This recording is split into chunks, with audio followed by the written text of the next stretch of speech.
Our section on how play occurs for children at various ages. We're going to talk about children in the later childhood period. So this will be late elementary school, middle school, and high school. So roughly 8 until about 18. For this lecture, we won't be following exactly the same format that we did for infants and toddlers, TK and K children, and preschool age children, where we explicitly pulled out physical play, social play, object play, and dramatic play.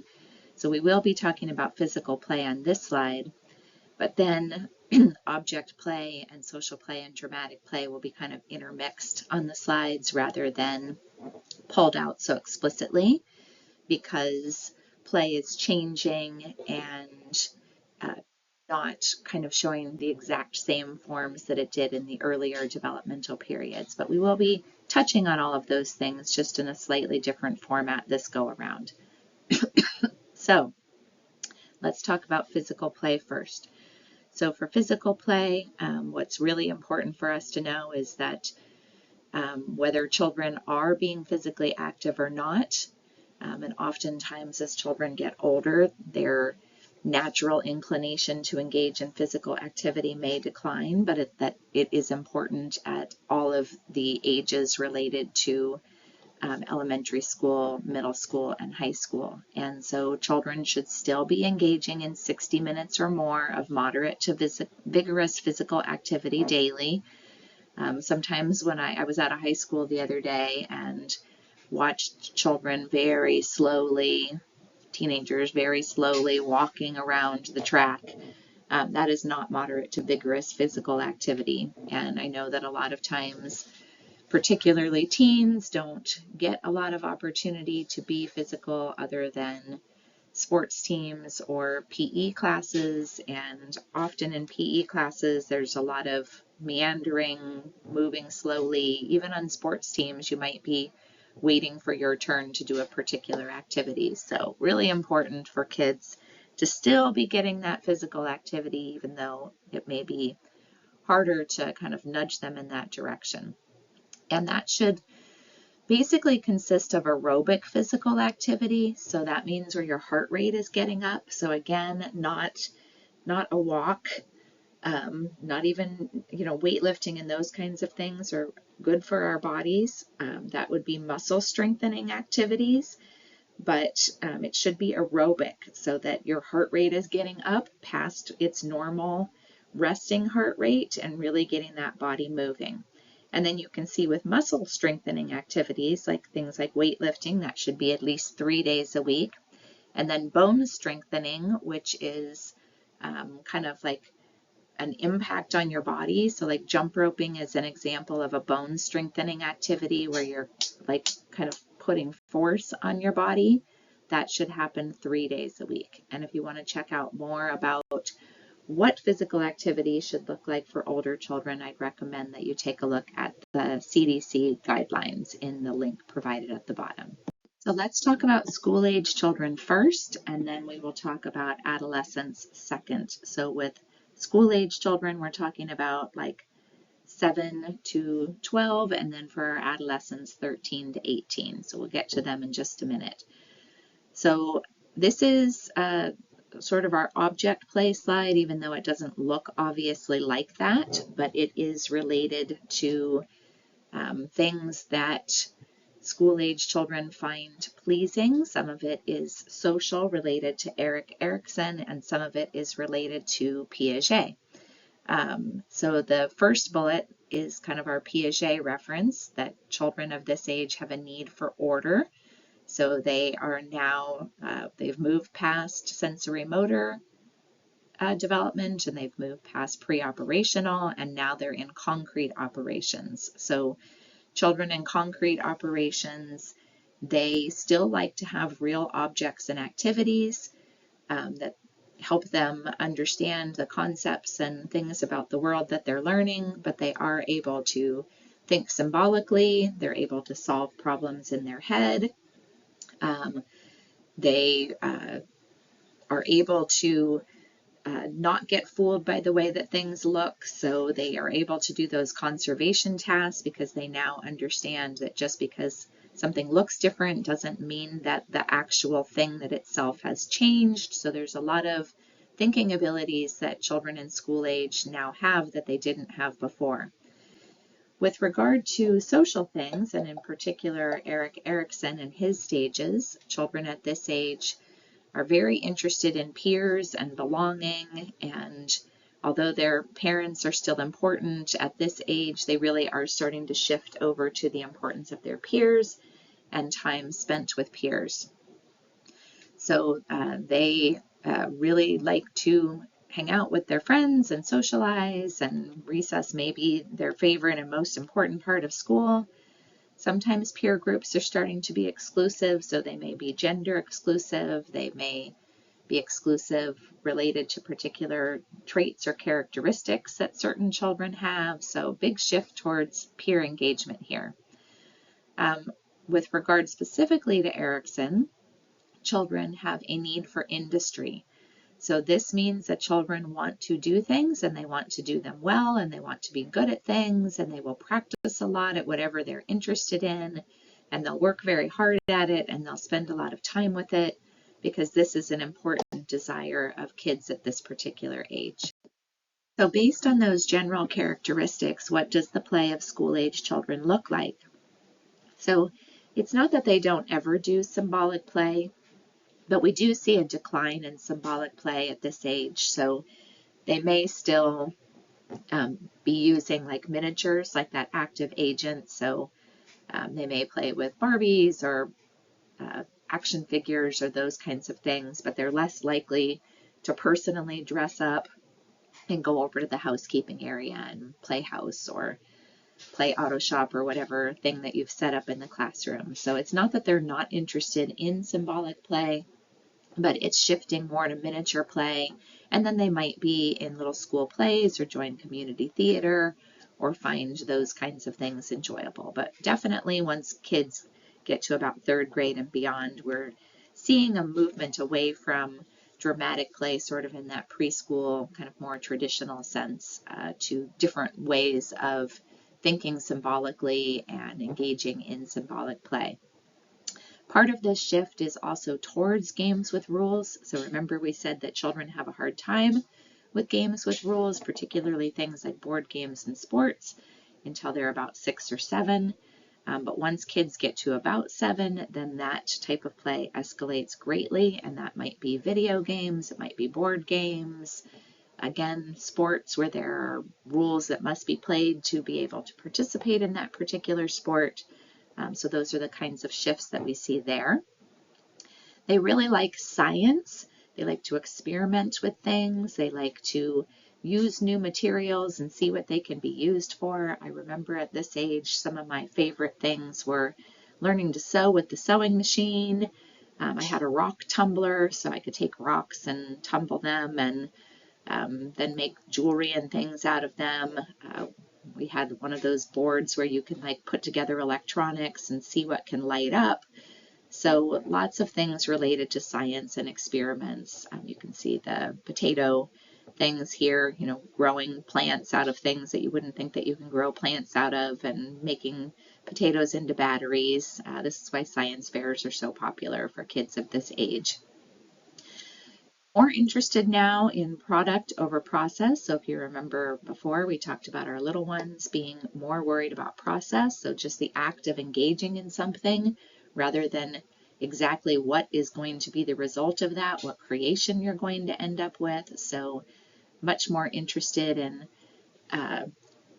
making something. So coming away with a written product, coming away with something that you've created. This is really when you should start introducing arts and crafts. A lot of times I go to preschool, TK, kindergarten classrooms, and I see lots of arts and crafts kinds of things rather than more true art and process-oriented art, and that really should be saved. Children don't have the planning skills that early. They're not interested in product that much. They haven't had time to explore with all these cool materials yet. They don't have the motor skills to be able to execute arts and crafts. So really should be saved for this later childhood period. I was mentioning that I was very interested in sewing when I was a child. My mom taught the summer that I was 8 some basic sewing skills, and I did make shorts, but they all came out all wonky. But I didn't care because I was very pleased with myself and the product that I'd created. But earlier than that, I wouldn't have had the physical dexterity, the ability to plan out what I needed to do, even to come up with shorts that were all a little bit wonky at the end. So save that arts and crafts kind of stuff for a little bit later, and you will be happier, as will the children. And again, related to that focus on wanting to be industrious, on wanting to figure out how to do things and then to practice them and do them well. One that goes along with things like arts and crafts, but it also relates to this last bullet, that children are very interested in this time period of acquiring skills and learning how to do lots of things independently. So again, this is a great time to teach kids all kinds of things that they didn't know how to do before, woodworking and fixing things and cooking. And it's not that we don't do these things earlier, but earlier we're just letting children try out skills and engaging in the process of something rather than worrying about what is created at the end. So a child may enjoy chopping, but isn't so worried about the fact that they're chopping vegetables to make a soup. Later school age child now has those chopping skills that they got to engage in and you can chop things with plastic knives. I'm not talking about giving preschoolers sharp knives, but there are many things that can be cut with a plastic knife, which is perfectly safe and helps children to learn cutting skills. But then they can take those cutting skills and apply them to all kinds of things where they're actually creating a product that's of high interest to them. A bit more on the play of school-age children and what we expect that to look like. School-age kids are heavily into collecting, and sometimes those collecting efforts may last until adulthood. So my son got very interested in Pokemon when he was in elementary school and is still an avid collector of Pokemon cards as an adult.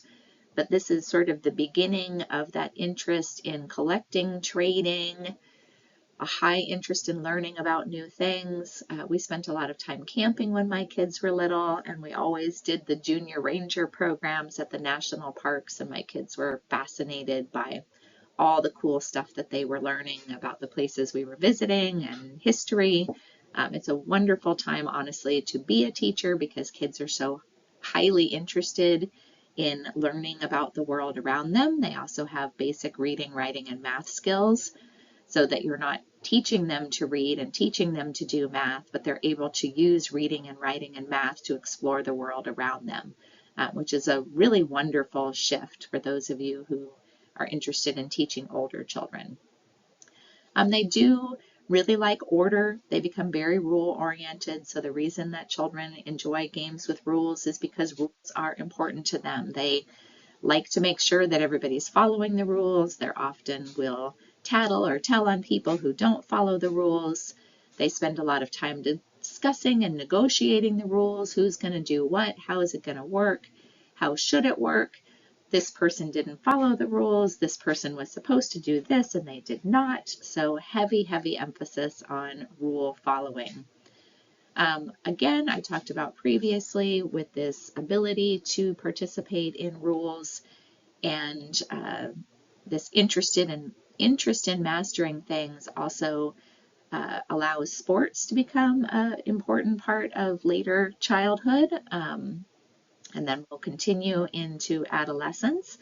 But children in late elementary school, early middle school, they generally pick up some sort of sport or some sort of activity that requires following rules, like band or dance or any of those kinds of things, and this tends to take up a lot of their time. And then again, I mentioned video games, but just an understanding that kids at this age really do become quite interested in technology and how technology can be used in their play. And the American Academy of Pediatrics allows a bit more time with electronics at this age, not a tremendous amount of time, but more than in the early childhood period. So this may be an appropriate time to show children how technology can be used in their play or to create the products and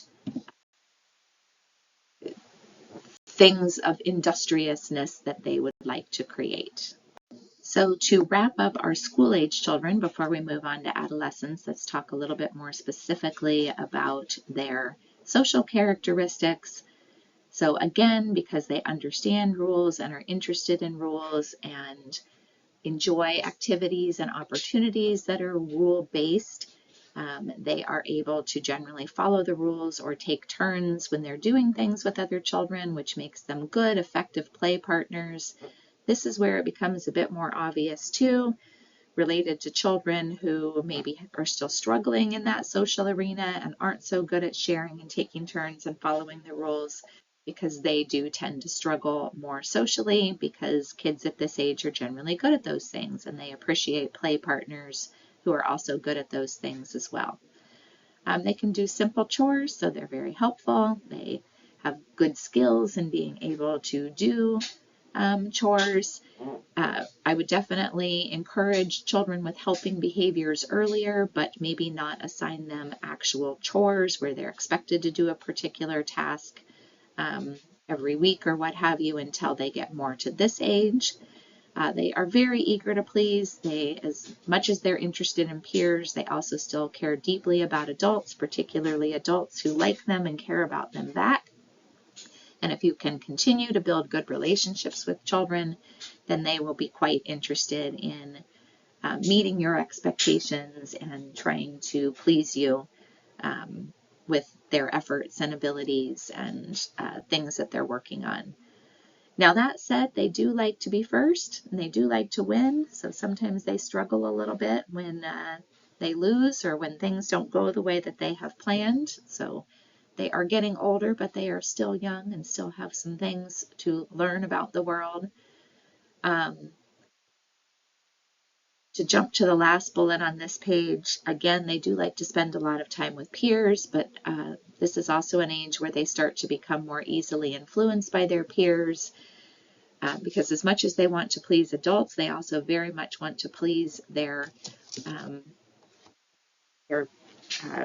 same age children and older children. So this is a time period where you also have to help them to understand how to sort of stick with their own rules and ideas about the way that the world works, and not just necessarily do things because other kids have told them to, or they're trying to please someone or keep a friendship. So got some good stuff here with children's social development and their peer abilities, and then some things that we still need to help them kind of navigate and manage. Let's move on to adolescents and talk about their general characteristics, and then we'll talk a little bit about what play looks like for them. So with regard to adolescents, again, this is children 12, 13, and beyond. Let's start with Piaget, and then we'll talk a little bit about Erikson and what he had to say. So this first bullet, the need for abstract conceptualization, is related to Piaget's formal operational stage, which he believed that children entered into around the age of 12. So once children get to this age, let's talk about some of the things they can do. So we'll talk about the bullets first, and then we'll talk about the graphic on the right, which there's a little bit of overlap, but each do have some unique points. So again, children have achieved what Piaget referred to as formal operations.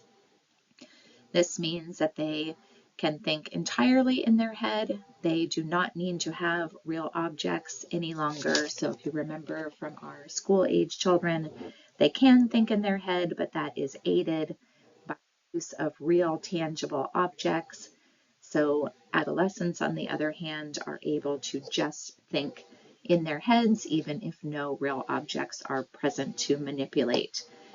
They are really into thinking about ideas, theories, concepts, really become scientific thinkers kind of in a sense. a lot of abstract ideas. What would happen if? How do you think this works when blah, blah, blah happens? Really want to discuss and debate everything, which is a fabulous, wonderful thing that adolescents like to do, even if it might feel a little frustrating to the adults around them. This is healthy and a sign of good cognitive development. They do something called hypothetico-deductive reasoning, which makes them very idealistic. So if you look to the graphic on the right of the slide, this is one of the points, hypothetical-deductive reasoning. So basically, it is the ability to think about hypothetical situations. So that really is that what would happen if, what would happen when, what do you think the outcome of this hypothetical thing would be?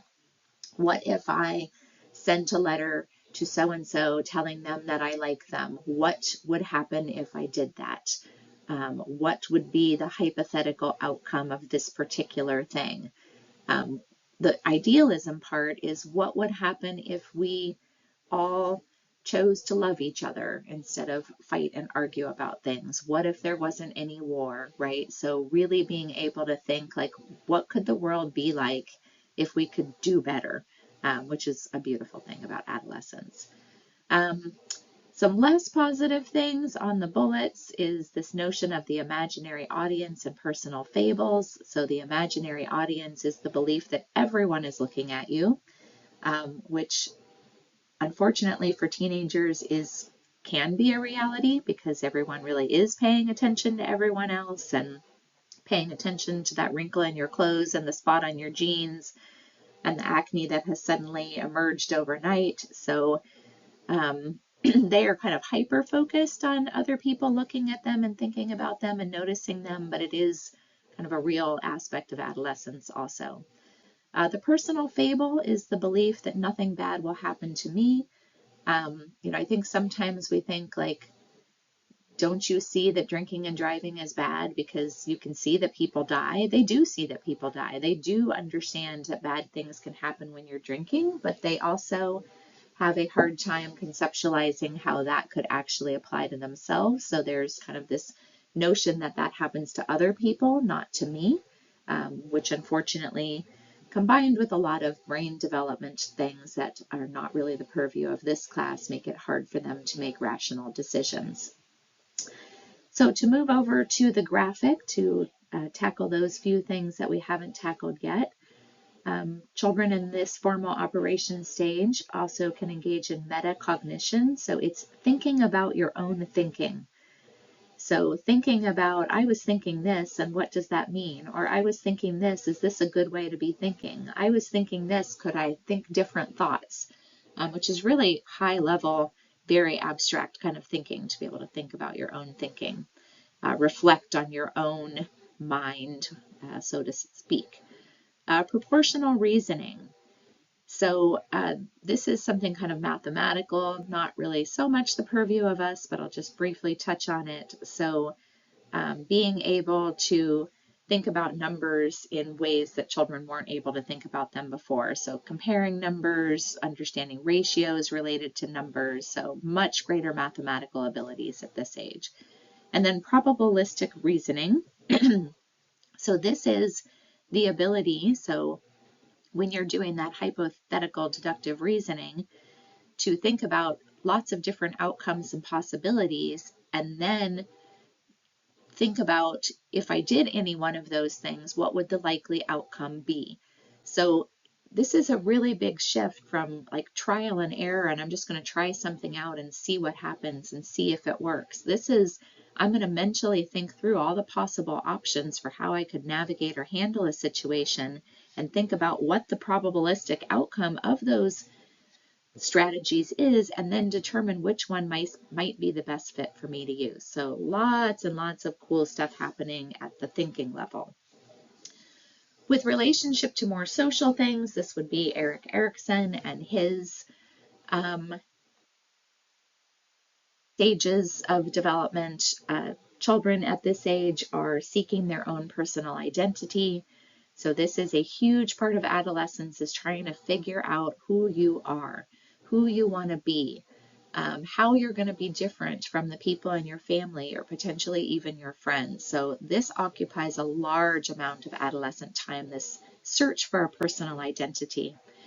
And going along with that is a very high need for communication. So because adolescents are abstract thinkers, because they like to think and talk and reflect and connect and weigh the possibilities of various things in life, including their own identity, they really like to spend a lot of time talking with the adults in their lives, with their peers, really with anybody who will listen.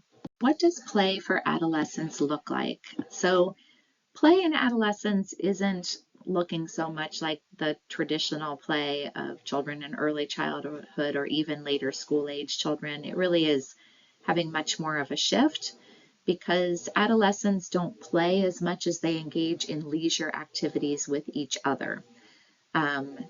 They are becoming self-aware, they like to chat and hang out, and they are seeking romantic, intimate connections with other people. So this time to just be and to chill and to hang out and to do things together, whether that be shopping or playing video games or going to the beach or going to the mall or whatever.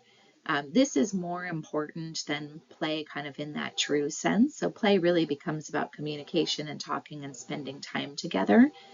So you don't really see, it's not that they don't do games with rules. They do. And a lot of young people really enjoy hanging out with their friends and either playing video games or board games. But they tend to live in spaces of things that have high interest to them personally, doing things that they're really good at, doing things that their friends like to do. So just a different kind of way of being together and hanging out. Screen time tends to increase quite a bit at this point because right now generally kids have their own phones and lots of access to those kinds of screens, and that's a popular way of communicating also. There is information in your textbook about the type of play activities and play materials that children in later elementary school and early middle school should have access to. But I do just want to note here that even though there isn't a list for older children, adolescents, it is important for people of all ages, adults included, to engage in playful type activity with others, be that hanging out and chatting socially and telling jokes and having a good time with each other, to playing sports, to learning a new skill or a craft, to experimenting with materials. Think about all the hobbies that adults have. I've been so excited by the resurgence of hobbies that people have: knitting, crocheting, making jewelry, building things, woodworking. I mean, just all the different things that we can do in our lives that are hands-on and get us outside and get our bodies moving and get us socializing with others. So play might not look exactly like it did when kids were 4, but playful, hands-on activity is important for humans at all ages. It is a great way to learn. It's a great way to communicate with others. It's a great way to keep our bodies healthy and our minds productive. So, please think thoughtfully about play, no matter what age person you're interacting with. So for our last few slides, I did want to talk about what playful learning can look like for older children. So it's not going to be centers in the classroom, but there are things that we can and should be doing that research shows is important when children get older to bring that hands-on element of learning into play in classroom, no matter what the age of the human. So project-based learning, you may have heard of it, but it is more than just doing a project. So if you can see the graphic on the right, it talks about dessert versus the main course. So there might be classrooms where people occasionally do a project, but there are other classrooms where all of the learning is project-based. And there will be examples of videos that you can watch on the next slide that show you how project-based learning can be implemented. And then there's a great video on the last slide that shows you something called linked learning, which is really showing you like how project-based learning can be the main course, that it is infused into everything that the kids are doing, not just sort of an add-on every now and then. Let's sit at our desk most of the time and then let's occasionally do fun stuff.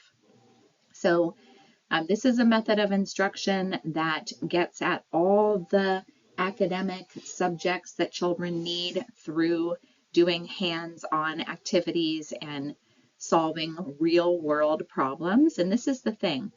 It's really important in this project-based learning. The idea is that there are problems in the world that need to be solved, and those generally are not solved by sitting at your paper or sitting at your desk and doing a worksheet. They are solved by reading about the issue, talking about the issue, experimenting with the issue, trying out different solutions. That is really what a project is all about.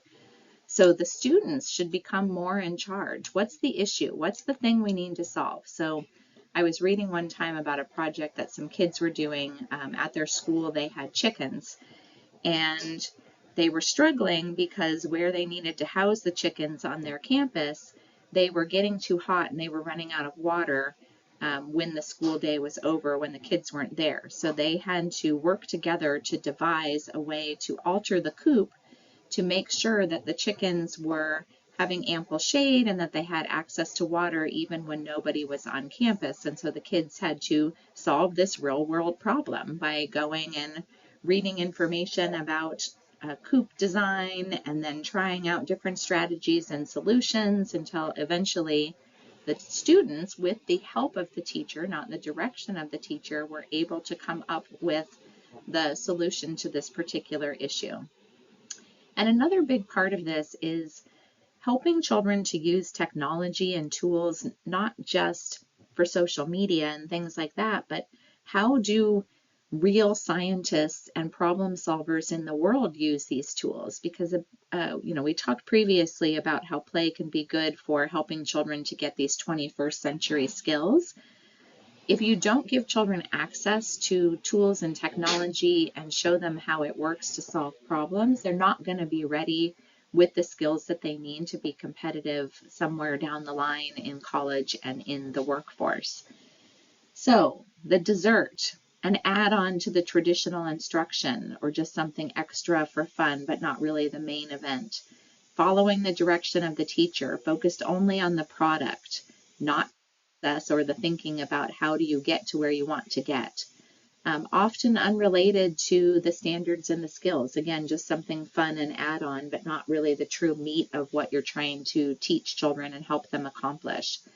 Can be completed alone or at home, maybe not even happening in the school day.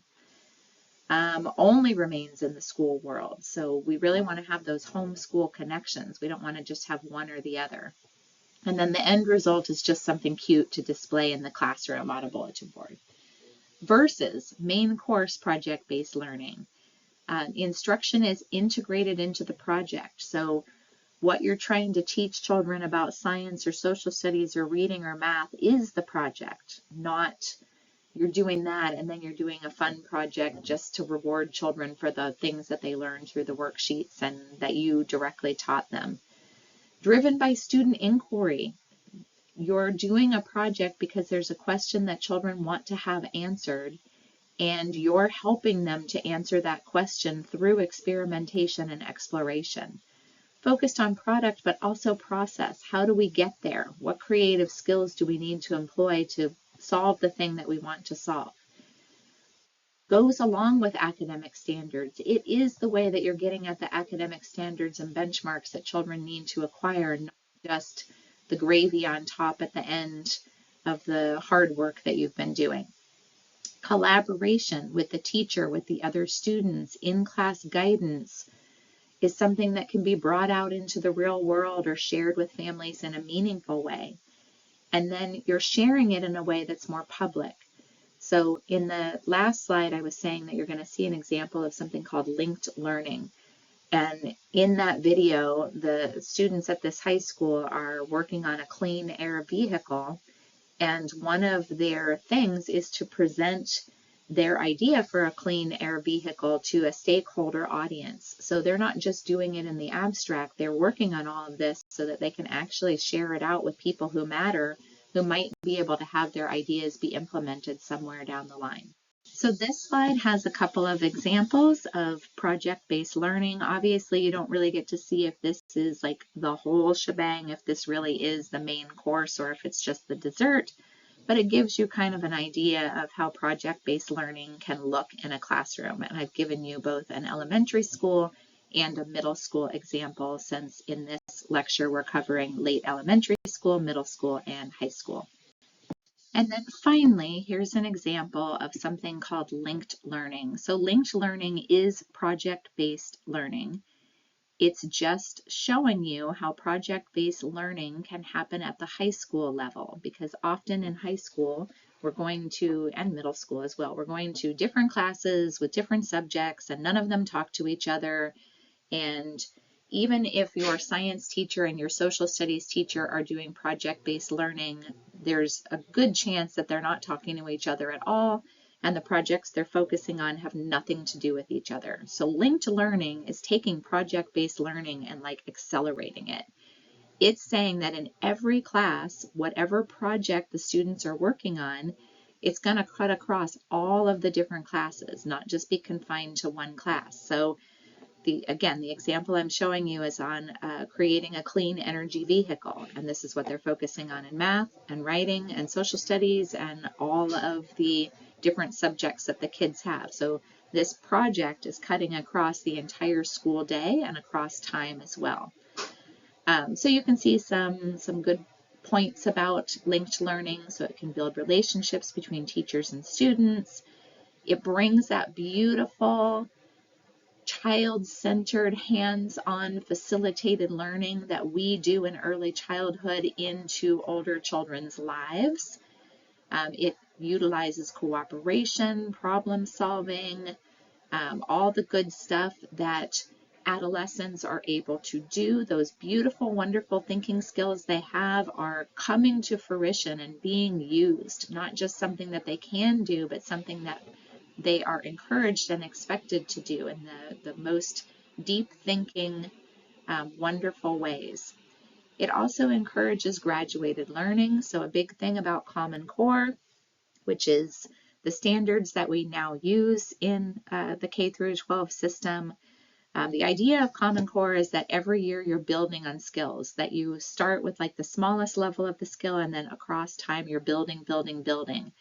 So this is assuming that kids have had all this good building learning in elementary school and middle school, and now we're going to take it and put it to the test. We're going to use all those skills that children have been developing across time and really put them into practice in a way that is appropriate for the teenage adolescent mind. It's very heavily focused on STEM, which many children have a hard time with STEM. We really are struggling to get people into STEM fields in our country, so this helps to kind of build that STEM pipeline. And also it has a heavy focus on service learning, doing for others, using the products of your learning to help the world around you, which is definitely a 21st century skill that we could use in our modern age.